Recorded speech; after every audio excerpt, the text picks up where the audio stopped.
ចែករំលែកជាមួយនឹងអត្ថបទមួយដ៏ល្អសម្រាប់លោកអ្នកថែរក្សាសុខភាពផ្លូវចិត្តដើម្បីទទួលបាននៅសុខភាពផ្លូវចិត្តខ្ញុំបាទក៏លើកនៅចំណុចមួយដែលគេនិយាយថារំលឹកនៅរឿងវិជ្ជមានឲ្យបានយ៉ាងតិចឲ្យ3ពេលដែលកំពុងតែលោកអ្នកមានអារម្មណ៍អវិជ្ជមានឲ្យតែជារឿងអវិជ្ជមានវាងាយនឹងរឿងយើងនឹកឃើញខ្លាំងមែនតែនទោះជារឿងសាមញ្ញធម្មតាក៏អាចបង្កឲ្យយើងសប្បាយចិត្តបានផងដែរស្នាដៃដែលធ្វើឲ្យយើងមានមោទនភាពនិងឲ្យនរណាម្នាក់ដែលស្រឡាញ់និងជួយចិត្តយើង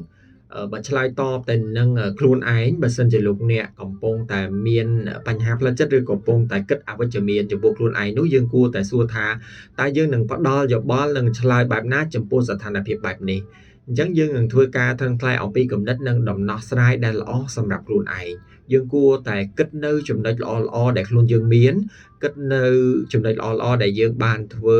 ហើយនឹងជាមោទនភាពសម្រាប់ខ្លួនយើងចូលកុំយករឿងអវិជ្ជមានដែលបំផ្លាញនៅទឹកចិត្តរបស់យើងឬក៏រឿងអវិជ្ជមានដែលធ្វើឲ្យយើងអត់សប្បាយចិត្តយើងគួរតែគិតនៅរឿងដែលសប្បាយនិងរឿងដែលល្អៗដែលជាផលប្រយោជន៍សម្រាប់ផ្លូវចិត្តរបស់យើងផ្ទាល់តែម្ដងបាទ